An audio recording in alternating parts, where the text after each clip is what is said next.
everyone, welcome back. My name's Nicole and today I'm going to be going over all of the books that I read in January.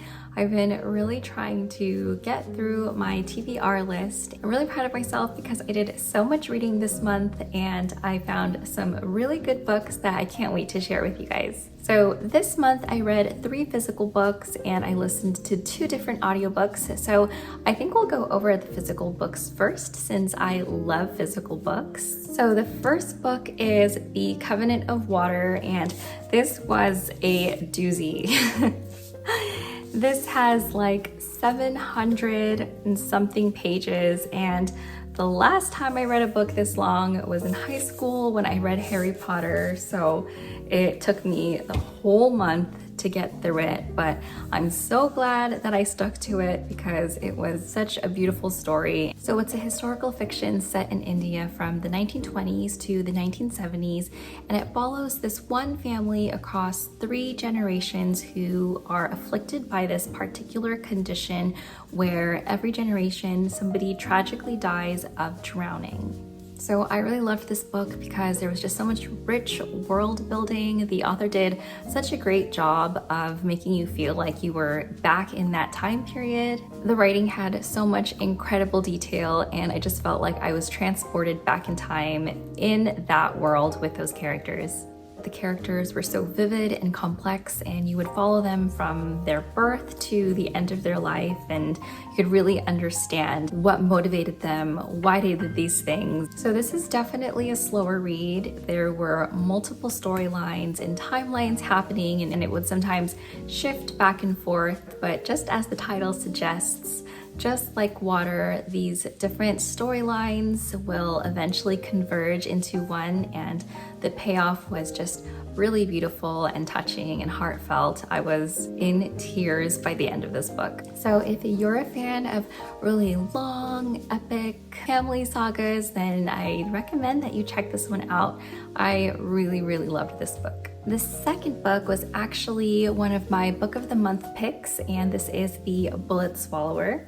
I really wanted to try something different because I've been really sticking to historical fiction, so I challenged myself this month. So this book is actually a magical realism western, so that caught my eye, and it's set in the 18 to 1900s between Mexico and Texas. So the book follows this bandit named Antonio who goes to Texas with his brother, and the heist to rob a train goes horribly wrong and Hugo ends up dying. So the rest of the story is about Antonio trying to avenge his brother and save his family. But there is a mysterious figure who shows up who comes along to collect this cosmic debt that his ancestors owe. I really liked this book because there was so much action in it and it was just really thrilling. It felt like I was watching a Western movie even though I was reading a book. It felt like the writing was really beautiful and I really loved the use of imagery that the author uses. And although Antonio is introduced as this villainous type of character who doesn't really have any morals, he does have a soft side to him, and surprisingly I grew to really like his character. So in the book there were themes that touched on border politics, intergenerational trauma, racism, and colonialism. And one of the things that really had me reflecting was what makes somebody inherently good or inherently bad. So this book really forced me to think about the moral nuances of why we do the things that we do and explore the gray areas in between, because the world is a lot more complex than just good and bad. So if you like magical realism, westerns, anti-heroes, then I recommend you check this book out. It's a pretty short read. It's only 250 pages and I read it in just a couple of days, so I really enjoyed it. The last physical book that I read is Yellowface, and this is a book that I picked up at the library. It had been on my TBR list for a while, so once I saw it available at the library, I scooped it up. It was a really fast read. I finished it in like 2 days. I would probably describe it as a satire or a dark comedy. So the story follows these 2 young authors and they have a really interesting friendship. I would describe it more like friendly rivals or frenemies than actual friends. So the 2 young authors, June and Athena, are at really different places in their career. Athena is really successful, and June is always caught in her shadow. And one night during a freak accident, June watches Athena die and basically steals her unpublished manuscript and passes it off as her own. I don't want to give anything away, so I'll just say that the rest of the novel follows June as she goes through the different consequences and repercussions of stealing Athena's work. The book explored themes of cultural appropriation and privilege, as well as the consequences of social media. I have mixed feelings about this one. I think there were parts of the book that were really exciting and I couldn't put it down. As an Asian American woman, I felt like June was just so insufferable, and it was really difficult for me to get through the first 100 pages of her perspective. But once I embraced that June was just a terrible person, I think I was able to get into the humor a little bit more, even though it was definitely dark. I did have fun reading it, but I also got mad while I was reading it. I did find myself laughing at some bits.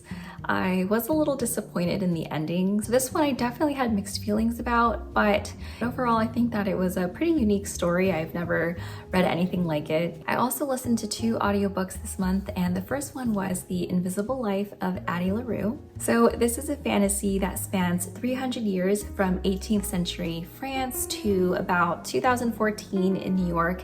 And it follows the story of Addie LaRue, who tries to escape her marriage, but she actually ends up making a deal with the dark force and she is cursed for the rest of her life. So in exchange for her soul, she is freed of this marriage and she can go wherever she wants, whenever she wants. But the consequence is that nobody remembers her. So this book was really popular and it had a lot of good reviews. So since I love fantasy, I was really hoping that I'd like this one. But unfortunately, it just kind of fell flat for me. I didn't really connect to any of the characters, and there were some parts that I felt like were really repetitive. I also was getting confused between the timelines going back and forth. I think that if I read this book instead of listening to it, I might have followed the timeline a little bit better. So I can't really fault it for that, but the story itself I felt like had so much potential, and I really loved at the beginning when they were setting up the curse as Addie was figuring out what happened to her. But once she got to New York, I just kind of lost interest in the book, and unfortunately, it was a letdown. It was my least favorite pick of January. So the last audiobook that I listened to is The Four Winds, and it is also a historical fiction. And this one is set in Texas during the Great Depression. The story follows Elsa and her family as they go through economic hardship and they deal with environmental disasters. So during this period of history, there were these dust storms that would just envelope entire towns, and this was known as the Dust Bowl. So after reading this book, I did a little bit more research on it, and basically what was happening was that the land was over-farmed, and what resulted was these huge dust storms that completely killed off livestock, crops, and resulted in this really massive drought. So despite loving the farm, Elsa and her family had to leave and head west to California and search for a better life. And even though this book was really tragic, I really loved Elsa's character because she was really strong and determined and resilient to the end, just a fierce mother who would do anything to protect her family. I felt like this novel was just a beautiful exploration of the human spirit, the resilience, determination, and the power to endure despite adversity that we have in all of us. So it was just a really good reminder that we can go through hard things. So even though this book was filled with so much heartbreak and grief and loss, I really loved it. So if you like historical fiction and you just need a good cry, then I definitely recommend checking out this book. So of the 5 books this month, I would say that my favorite would be The Covenant of Water, and then my second favorite is The Four Winds. So those are all of the books that I read in January. I'd love to hear your thoughts on these books or any other book recommendations that you guys have. So if you liked today's video, please like, comment, and subscribe because it really helps me out as a creator. As always, please take care of yourself because you deserve it, and I'll see you guys in my next video.